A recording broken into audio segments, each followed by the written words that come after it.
Hai, gue Pita. Selama bulan Maret 2025, gue menerima total penghasilan sebesar 149 juta. Dan di video ini gue akan share budget gue selama April 2025. Selain itu, gue juga akan kasih update bagaimana strategi keuangan personal gue di tengah ekonomi Indonesia dan ekonomi global yang sedang gonjang-ganjing serta terjun bebas. Buat yang baru nonton video gue, perkenalkan nama gue Pita, seorang pengejar FIRE, Financial Independence, Retire Early. Di channel ini, gue akan membagikan pengalaman gue yang udah ada dalam perjalanan mengejar FIRE ini sejak tahun 2016.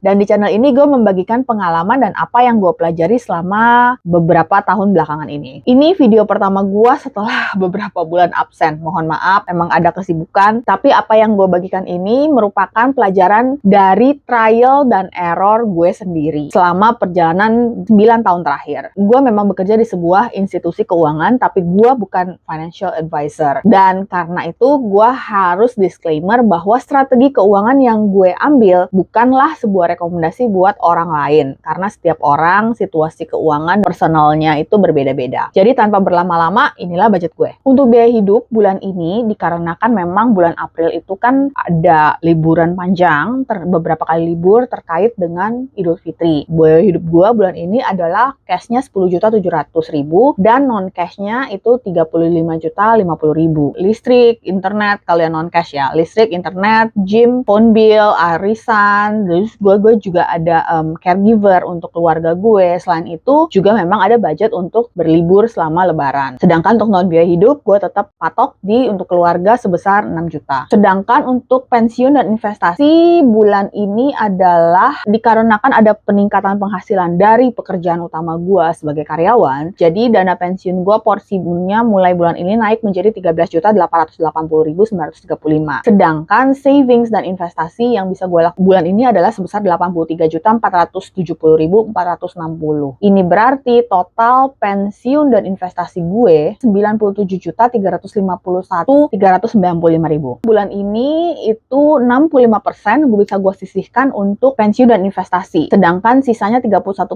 itu adalah untuk biaya hidup cash dan non-cash, dan non-biaya hidup itu sebesar 4%. Ini sebenarnya anomali ya, memang karena ini bulan penghasilan tinggi. Cuma kalau dibandingkan dengan bulan Februari misalnya, terakhir kali gue bikin video ini kan bulan Februari. Untuk penghasilan gue yang rata-rata itu sekitar 49 juta, itu gue biasanya menghabiskan untuk biaya hidup itu 51%. Sedangkan untuk pensiun dan investasi savings itu rata-rata 37%, dan untuk non-biaya hidup yaitu buat keluarga itu sebesar 12%. Jadi angka ini bukan angka yang akan terus-menerus bertahan di bulan-bulan berikutnya dikarenakan penghasilan gue bulan depan pasti tidak akan sebesar ini. Selama bulan Maret dan April ini memang kekhawatiran ekonomi itu makin tinggi karena pertumbuhan melambat dan pengumuman perang tarif global oleh Amerika Serikat, sehingga itu sangat memukul terutama untuk instrumen investasi yang gue taruh, yaitu untuk saham. Dan apakah dampaknya ini terhadap rencana gue sebagai pengejar FIRE? Nyampe-nyampe dong target angka financial independence-nya. Memang selama setahun belakangan ini gue fokus untuk melakukan diversifikasi portofolio gue, tambahkan untuk porsi di instrumen seperti bonds, US dollar, dan emas. Saat ini sih overall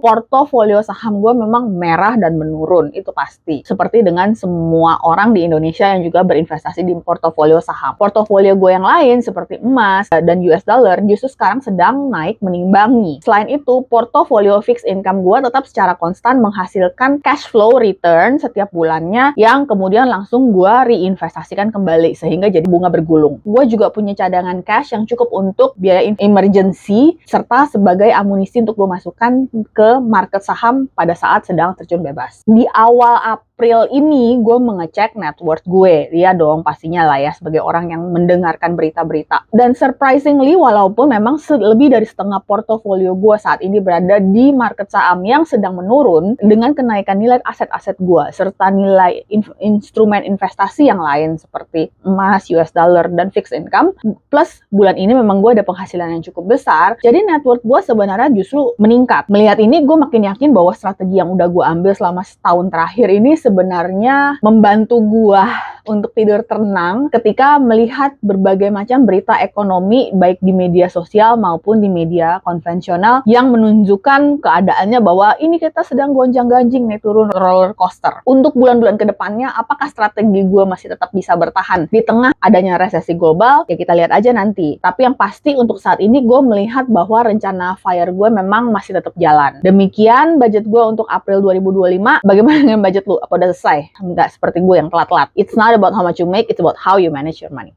Salam!